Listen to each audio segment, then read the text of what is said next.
Hey y'all, what's up? Sorry, I'm a little, you know, not really worse for wear, but, exhausted. I just I just cleaned my bathroom and installed a towel hanger because for some reason this apartment never came with one, and I've had one sitting up here for like ever on the table. I bought one and just never used it yet, so I just installed it. Let me tell you, I'm not smart, but I'm not dumb either. But like, you showed me pictures and that's it. I'm not gonna understand what I'm supposed to do. Like, I didn't understand which direction the bracket was supposed to be or anything like that. But anyway, that's not what this video is about at all. So I got a couple things from the library the other day. I am still currently working on House of Leaves. If you guys have read it, let me know down in the comments below what you think about it, or drop your Goodreads account information so I can see your review for it. But I picked up a couple things here. November 13th, 10 to 4 p.m. at Schmidt Gallery, there's a flash book sale, which means $5 per bag. And I'm actually a member. I'm a friend of the library, like a member of the library type deal. So mine are actually like $1 per bag, which is like really bad for me if you think about it, but it's okay. But I grabbed one of these. Members receive half off in bookstore during sale. Prints and photographs also for sale. So I might like try and look for some like prints and photographs and things like that to go into the library in here because it's kind of bare. I mean, it doesn't look bare behind me, but the walls in front of me where like the desk used to be and everything, very bare.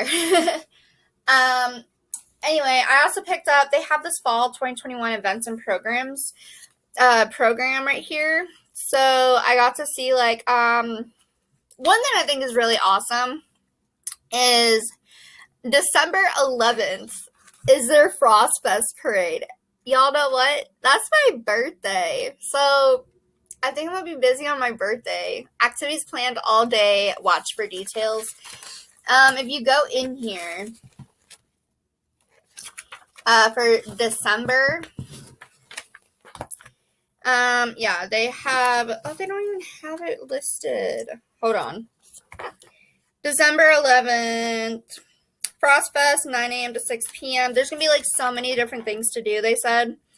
For young adult, all right, give me a second. I'm gonna highlight everything I'm interested in doing and then we'll talk about it. And yes, I do some of the young adult things as well, even though it's for 12 to 17 or completed 6th through 12th grade. But they still let me do it because some of the stuff on there is fun. Alright, so unfortunately I missed quite a bit, but for the young adult section, they have DIY lip balm on November 2nd at 4 p.m. I don't know if I'll be able to actually make these because of work, and I'm not going to take off work for a library event. Jeopardy is November 11th at 4 p.m., which sounds like a lot of fun because I do bingos usually, but I haven't been able to here recently anymore. I work on Wednesdays now, 2 to 10s usually, so. Then November 18th at 4 p.m., they have a Disney regression session, which I'm going to have to find out more about that. I'm going to ask my favorite librarian if she's back yet from vacation about it and go from there. November 23rd, they have gratitude stones at 4 p.m., which I think those would be fun. Put like a whole bunch of those around town and stuff too. And then December 9th at 4 p.m., they have peppermint sugar scrub. Like, you get to make your own peppermint sugar scrub. That's the young adult. Now, the adult, they have Kindness Rocks on November 9th at 5 p.m. They have a poetry slam night November 22nd at 6 p.m., which that sounds like a lot of fun. They also have an open mic night December 6th at 6 p.m. And then they have a DIY snow globes December 8th at 6 p.m. And then for like all ages special activities, they have Trick or Treat on the Bricks October 29th from 3 to 5 p.m. Bingo November 4th at 4 p.m. Bingo December 2nd at 4 p.m. And the Frost Fest parade and activities December 11th, my birthday, from 9 to 6 p.m. So I don't know if I'm going to actually be able to go to that. I think I might be able to get my boyfriend to, like, go with me to at least the parade, but I don't know if how up to it he will be about going and doing some activities at the library, because he is supposed to be coming to see me for my birthday. Fun stuff. But, yeah, that's pretty much everything. They are closed the 25th for Thanksgiving and the day after, the 26th. And then they are closed on the 24th and the 25th and the 31st of December. So, yeah, they have a lot of great things going on. I absolutely love our library. They're so great, so nice, wonderful people. Like, honestly, it's, like, the best time. But now, let's go ahead and get into, like, the books and stuff now that I'm done, you know, blasting off about all the events and programs going on in the fall. So, give me a second and we'll get into it. Alright, so this, like, typically never happens, but I have 2 books and 2 movies. So, with that being said, let's go ahead and pull out this little thing. Alright, so Deadly Night by Heather Graham. Now, this is a large print because it just makes it easier for me. I don't know why. But this is a paranormal romance. It says, Aidan Flynn, a private investigator and eldest of the Flynn brothers who have inherited New Orleans plantation, scoffs at the haunted house rumors, especially since Kendall Montgomery, a tarot card reader who has been living in the mansion, is the one to tell him the tale of a woman in white. But when he finds human bones, Aidan delves into the dark history of the plantation. Forced together to uncover the truth, Aidan and Kendall realize that a serial killer has long been at work, and that their own fates are about to be sealed forever unless they believe in the unbelievable. And it just looks really good. I didn't know it was a Flynn Brothers. I don't know what Flynn Brothers is, but it's Heather Graham. She's a really good writer. And it's called Deadly Night, so those are sounding like, you know, spooky vibes and things like that. You know, spooky reads and stuff. And just so you know, like, to read about a haunted house, it doesn't have to take place in Halloween. It can also take place in just fall in general, because a lot of haunted houses, like, have a lot that happen during the fall time. So that's just like a PSA for you. But yep, I got this. This is gonna be a good book, hopefully. Like I said, I'm still working on House of Leaves. Oh my goodness, House of Leaves is absolutely amazing. I'm sorry, I'm gonna, like, sidestep for a second. But yeah, House of Leaves is absolutely amazing, and I really hope that, like, if you guys have read it, you'll let me know how you feel about it. But, like, I just got to, like, a neurotic scene, and my goodness gracious, like, I could visualize it, like, happening, like, directly in front of me. It was unreal as you're reading it. Just the visualizations that you can get from this book are unbelievable, and it's so great to see, like, different perspectives. And then, like, it has, like, some of the writing's in red, which is, like, stuff that had to be repurposed and figured out. And then what's in black writing is actually, like, stuff. And then it comes from this guy's point of view who passed away and dealt with this story called Zambino or Zambano. I can't recall, but I know it starts with a Z and it's, like, totally different. But I'm, like, getting ahead of myself, so I need to get back on track. But if you guys have, like, read it, honestly, I want to know your feeling about it. Like, Books with Chloe. Hey girl, hey, you're the reason I am reading House of Leaves. You and Allie the Hardback Hoarder. You guys are amazing. I love you. Alright, next we're going to jump into a DVD here. This one's called Dark Stories. Monsters Are Not Always in Your Head. Now, this one, I don't know. Like, I fell asleep, and that was only because I had worked a 16-hour shift. So I put this movie on thinking I was going to be able to watch it. And then the most I got to was a dummy that comes to life that gets sent to her house. And then, like, as you see, she's, like, tied up and stuff. And she has to tell him scary stories.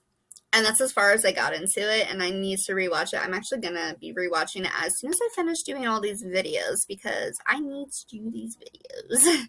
But, yeah, I don't really understand what it's about. It says, what if demons, the living dead, evil dolls, and other supernatural creatures came to haunt our apartments, houses, cafes, museums, and other places of daily life?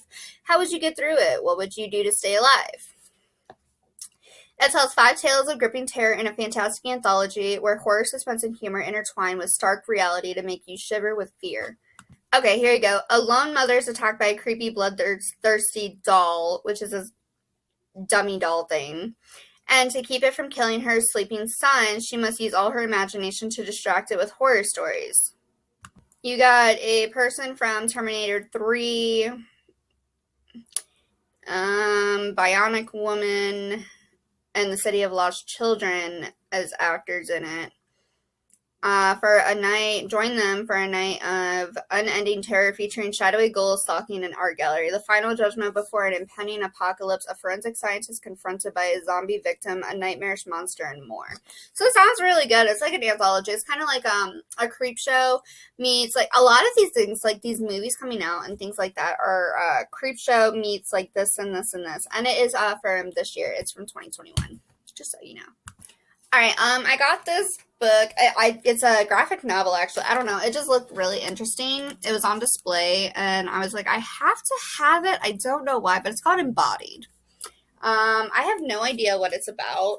Just like zipping through everything, there's like a lot of nakedness in this, like a lot of tits. A lot. I don't really know too much, but it's absolutely beautiful. An intersectional feminist comics poetry anthology. There you go.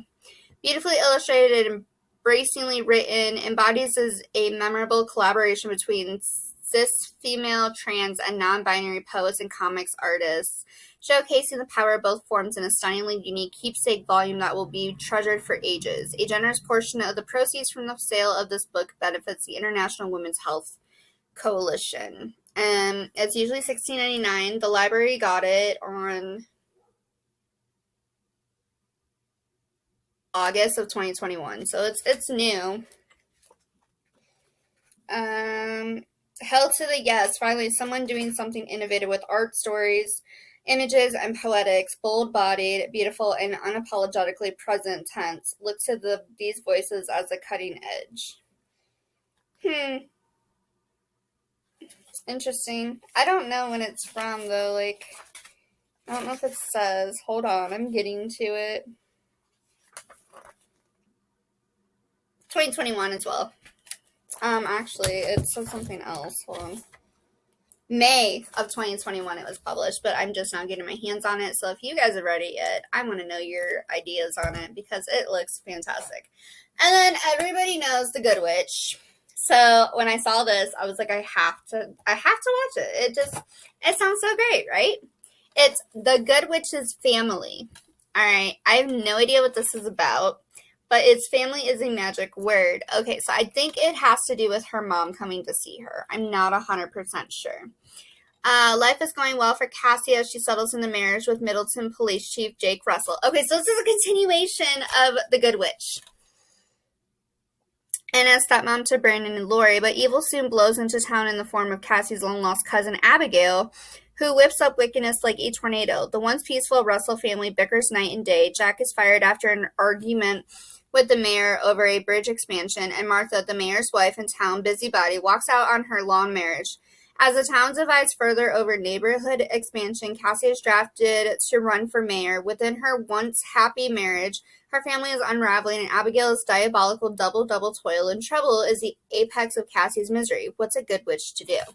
Oh, so that's not her mom. That is a evil cousin coming from, like, the middle of freaking nowhere.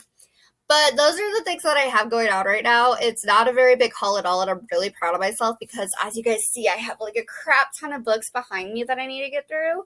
Like the ones that are turned around so you can't see what the spine says are the ones I actually have already completed, which we're doing a little bit better, except for this shelf right here is like all practically brand new books. From there down, it's all brand new books. So, with that being said, I have a lot of reading to do. I have a couple more videos coming up, and I will see you in the next one.